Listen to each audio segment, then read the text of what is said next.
بسم اللہ الرحمن الرحیم۔ السلام علیکم دوستوں، آج میں آپ کو سنانے جا رہا ہوں حضرت محمد صلی اللہ علیہ وآلہ وسلم اور ایک شیطان جن کا واقعہ۔ اللہ پاک نے اپنے آخری نبی حضرت محمد صلی اللہ علیہ وسلم کی محبت اور الفت کی دولت سے انسانوں کے علاوہ جمادات، نباتات، حیوانات، حتیٰ کہ جنات کو بھی حصہ عطا فرمایا۔ انسانوں کی طرح بے شمار جنات بھی آپ صلی اللہ علیہ وسلم پر ایمان لا کر آج تبلیغ اسلام کی خدمت میں مصروف ہیں، لیکن آج کی اس ویڈیو میں پیارے نبی حضرت محمد صلی اللہ علیہ وآلہ وسلم اور ایسے ہوشیار جن کا واقعہ آپ کے ساتھ شیئر کریں گے جو آدھا انسان کی شکل میں تھا اور آدھا جن تھا۔ یہ واقعہ جس کو سن کر آپ دنگ رہ جائیں گے، بلکہ ایک صحابی جن کا عجیب و غریب واقعہ بھی ویڈیو کے آخر میں آپ کے ساتھ شیئر کریں گے۔ ناظرین، جنات کا یہ واقعہ معجزات کی کتاب جامعہ المعجزات کے صفحہ نمبر 7 پر یوں بیان ہوا ہے کہ مکہ مکرمہ میں ولید نامی ایک کافر رہتا تھا جس کے پاس ایک سونے کا بت تھا جس کی وہ پوجا کرتا تھا۔ ایک دن اس میں حرکت پیدا ہوئی اور وہ کہنے لگا، لوگوں، محمد صلی اللہ علیہ وآلہ وسلم اللہ کے رسول نہیں ہیں، معاذ اللہ۔ ان کی تصدیق نہ کرنا۔ اس بات پر ولید بڑا خوش ہوا اور باہر نکل کر دوستوں کو بولا، آج میرا معبود بولا ہے اور اس نے صاف صاف کہا ہے کہ حضرت محمد صلی اللہ علیہ وآلہ وسلم اللہ کے رسول نہیں ہیں، معاذ اللہ۔ اب یہ سب معجزہ سن کر سب لوگ ولید کے گھر آئے اور دیکھا کہ اس کا بت یہ جملے دہرا رہا ہے۔ اب وہ لوگ بھی بہت خوش ہوئے اور دوسرے دن ایک اہم اعلان کے ذریعے ولید کے گھر میں ایک بہت بڑا اجتماع رکھا گیا تاکہ اس دن بھی وہ لوگ بت کے منہ سے وہی جملہ سنیں۔ جب بڑا اجتماع ہو گیا تو لوگوں نے رسول صلی اللہ علیہ وآلہ وسلم کو بھی دعوت دی تاکہ رسول صلی اللہ علیہ وآلہ وسلم خود بھی تشریف لا کر بت کے منہ سے وہی الفاظ سن جائیں۔ لہٰذا اب رسول صلی اللہ علیہ وآلہ وسلم اور صحابہ بھی تشریف لے آئے۔ جب رسول صلی اللہ علیہ وسلم آئے تو بت بول اٹھا، اے مکہ والوں، جان لو کہ محمد صلی اللہ علیہ وسلم اللہ کے سچے رسول ہیں اور ان کا ارشاد سچا ہے اور ان کا دین برحق ہے۔ اے لوگوں، تم اور تمہارے بت جھوٹے ہیں بلکہ گمراہ اور گمراہ کرنے والے ہیں۔ اگر تم اس سچے محمد پر ایمان نہ لائے تو جہنم میں جاؤ گے۔ عقل مندی سے کام لو اور اس سچے رسول صلی اللہ علیہ وسلم کی غلامی اختیار کر لو۔ بت کا یہ درس سن کر ولید بڑا گھبرایا اور اپنے معبود کو پکڑ کر زمین پر دے مارا اور اس کے ٹکڑے ٹکڑے ہو گئے۔ ناظرین، آپ دل تھام کر سنیں۔ لوگوں کے اس اجتماع سے رسول صلی اللہ علیہ وسلم فاتحانہ طور پر واپس ہوئے تو راستے میں گھوڑے کا سوار جو سبز پوش تھا رسول صلی اللہ علیہ وسلم سے ملا۔ ان کے ہاتھ میں ایک تلوار تھی جس سے خون بہہ رہا تھا۔ رسول صلی اللہ علیہ وسلم نے فرمایا، تم کون ہو؟ وہ بولا، یا سیدی، یا رسول اللہ صلی اللہ علیہ وآلہ وسلم، میں جن ہوں اور آپ کا غلام اور مسلمان ہوں، ابر طور پر رہتا ہوں، میرا نام معین ابن ابر ہے۔ میں کچھ دنوں کے لیے کہیں باہر گیا ہوا تھا، آج گھر واپس آیا تو میرے گھر والے رو رہے تھے۔ میں نے وجہ پوچھی تو معلوم ہوا ایک کافر جن جس کا نام مصفر تھا وہ مکہ مکرمہ میں ولید کے بت میں گھس کر رسول صلی اللہ علیہ وسلم کے خلاف بکواس کر رہا ہے۔ اے اللہ کے رسول، یہ سن کر مجھے سخت غصہ آیا، میں تلوار لے کر اس کے پیچھے دوڑا،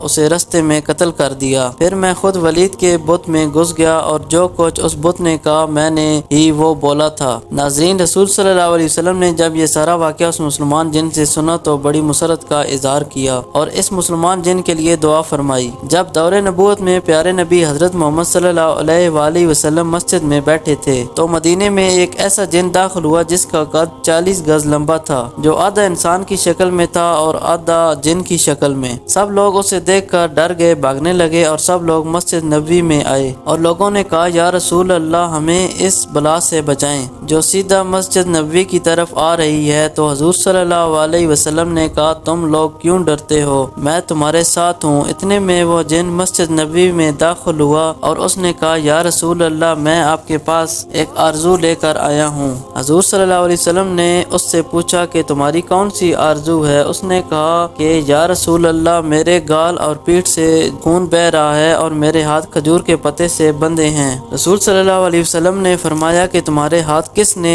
اور کیوں باندھے ہیں؟ اس نے کہا حضرت آدم علیہ السلام سے 30 سال پہلے مجھے اللہ نے زمین پر پیدا کیا، میری طاقت تمام جنوں سے زیادہ تھی اور میں جنوں پر ظلم کیا کرتا تھا، جو بھی جن مجھے ملتا تو میں اسے مار دیتا یا اس کو معذور بنا دیتا تھا۔ تو ایک دن میرے سامنے سے ایک بہت ہی خوبصورت نوجوان گزرا جو جن مخلوق میں سے نہیں تھا۔ میں نے سوچا کہ اس کو قتل کر دوں، تو میں نے اس نوجوان کو کہا کہ میں تمہیں قتل کر دوں یا معذور کر دوں؟ اس نے کہا تم کیوں ایسا کرو گے؟ تو میں نے کہا یہ میرے دل کا شوق ہے، اس کام میں مجھے بہت مزہ آتا ہے۔ تو اس نوجوان نے کہا کہ تم نے آج تک کتنے جنوں کو قتل کیا ہے اور کتنوں کو معذور کیا ہے؟ تو میں نے کہا بے حساب جنوں کو۔ تو اس نوجوان نے کہا کہ آج میں ان سب کا حساب کر دوں گا۔ یہ سن کر مجھے غصہ آیا تو میں نے اس پر حملہ کیا، لیکن اس نوجوان نے میرا حملہ ناکام کر دیا اور مجھے تھپڑ بھی مارا اور میں ایک تھپڑ سے ہی بے جان ہو گیا۔ پھر اس نے مجھے کھجور کے پتے سے باندھ دیا، میری اندر جتنی طاقت تھی اس کے ایک تھپڑ سے ختم ہو گئی۔ میں نے اس کی بہت منت سماجت کی کہ مجھے معاف کر دو، لیکن وہ جاتے جاتے میری نظروں سے غائب ہو گیا۔ میں اپنی قوم کے پاس گیا، لیکن نہ ہی میرا درد گیا اور نہ ہی کوئی میرا ہاتھ کھول پایا اور سب بے بس ہو کر چلے گئے۔ پھر اللہ نے حضرت آدم علیہ السلام کو پیدا کیا، میں ان کے پاس بھی گیا، انہوں نے بھی کوشش کی لیکن نہیں کھول پائے۔ پھر بہت سارے اللہ کے نبی آئے لیکن کوئی نہ کھول پایا۔ تب میں حضرت ابراہیم علیہ السلام کے پاس گیا، وہ بھی نہ کھول پائے۔ اوپر سے اللہ کی وحی آئی، اے ابراہیم اس کو چھوڑ دو، اب وہ ہی کھولے گا جس نے باندھا ہے۔ تو میں نے پوچھا اچھا وہ کون ہے جو کھول پائے گا؟ تو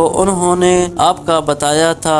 میں آپ کا انتظار کرتا آیا ہوں اور آج جا کے میرا انتظار ختم ہوا۔ اس کے ہاتھ کھول گئے اور اس کی گال سے خون آنا بھی بند ہو گیا اور اس کی قوت بھی واپس آ گئی۔ رسول صلی اللہ علیہ وآلہ وسلم نے فرمایا اب جاؤ تم آزاد ہو۔ تو اس نے کہا کہ اب میں کہاں جاؤں؟ مجھے تو ہزاروں سالوں بعد حق ملا ہے، اب میں حق کو چھوڑ کر کہاں جاؤں؟ ناظرین یہ واقعہ اللہ ہی جانتا ہے، لیکن یہ حقیقت ہے کہ اللہ نے جنات سے زیادہ طاقت انسانوں کو دی ہے، بلکہ انسان کو اشرف المخلوقات بنایا ہے۔ حضرت شاہ اہل اللہ صاحب جو حضرت شاہ ولی اللہ کو مقدس دہلوی کے بھائی بہت بڑے عالم اور بزرگ تھے، انہوں نے ایک مرتبہ ایک جن کو غلطی سے قتل کیا تھا۔ یہ واقعہ حضرت علامہ انور شاہ کشمیری صاحب نے اس طرح سے بیان فرمایا کہ ایک دن حضرت شاہ صاحب اپنے حجرے میں بیٹھے تھے، ایک سپاہی آیا کہ آپ کو بادشاہ سلامت نے بلایا ہے۔ حضرت شاہ صاحب فوراً اٹھے اور سپاہی کے ساتھ چل دیے۔ اس سپاہی نے آپ کو بجائے لال قلعہ لے جانے کے دلی سے باہر پہاڑ گنج کی طرف لے گیا۔ وہاں جا کر ایک غار کے پاس کھڑے ہو کر کہنے لگا کہ اس غار میں داخل۔ تو شاہ صاحب اس غار میں داخل ہوئے تو کیا دیکھتے ہیں کہ جنات کا بہت بڑا ملبہ ہے اور ان کا بادشاہ بیٹھا ہوا ہے۔ اس کے دائیں جانب ایک بہت بڑا جن بیٹھا ہوا ہے۔ بادشاہ کے سامنے ایک مردہ لٹکایا ہوا ہے اور ایک مرد اور عورت وہاں کھڑے ہیں۔ انہوں نے شاہ صاحب کی طرف اشارہ کر کے کہا کہ اس آدمی نے ہمارے بیٹے کو قتل کر دیا ہے، ہمیں انصاف دلوانا چاہیے۔ حضرت اہل اللہ صاحب سمجھ گئے۔ آپ نے فرمایا تم لوگ مجھ سے قصاص نہیں لے سکتے، کیونکہ حدیث شریف میں آیا ہے کہ جس شخص نے اپنی حیت بدل دی اس شخص کو کوئی غلط فہمی